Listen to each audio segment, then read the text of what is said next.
Bonjour, aujourd'hui notre terrain de jeu c'est la ville de Pointe-à-Pitre comme vous pouvez le voir. Nous sommes à la parade unitaire du Dimanche Gras, venez avec nous.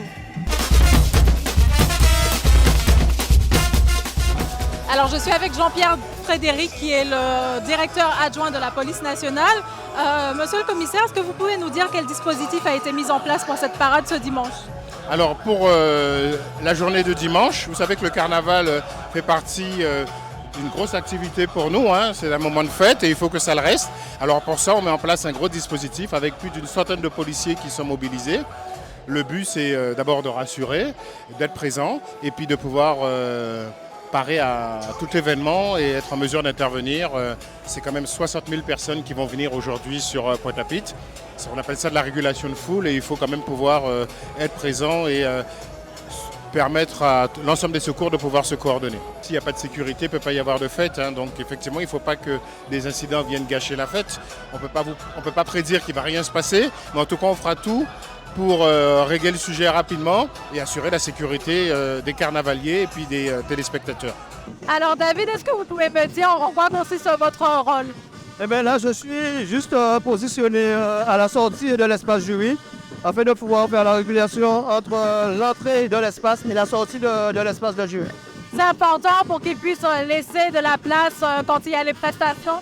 Et énormément affirmatif dans la mesure qu'ils ont 2 minutes 30 pour leur prestation, ensuite 1 minute pour pouvoir sortir de l'espace.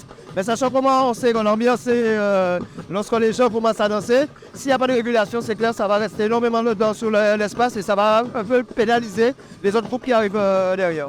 Je suis avec Mélissa. Mélissa, est-ce que vous pouvez nous expliquer en quoi consiste votre rôle aujourd'hui? Aujourd'hui, mon rôle au sein du carnaval, c'est de faire avancer les groupes et de les faire se stopper.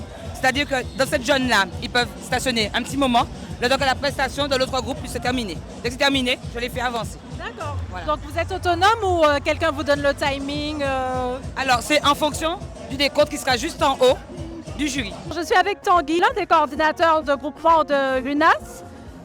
Tanguy, quel est votre rôle aujourd'hui? Alors nous, notre rôle aujourd'hui avec l'UNAS, c'est d'intervenir en primo-intervenant sur, du coup, dès qu'il y a une victime, la prendre en charge directement. Et ensuite, on collabore avec les pompiers, le SAMU et la Croix-Rouge pour que les victimes puissent être prises en charge le plus rapidement et de la meilleure des façons possibles. Vous l'aurez compris, pour recevoir des milliers de spectateurs et de carnavaliers, la sécurité et l'organisation sont importantes à tous les niveaux. C'est tout pour aujourd'hui. Quant à moi, je vous dis à la prochaine.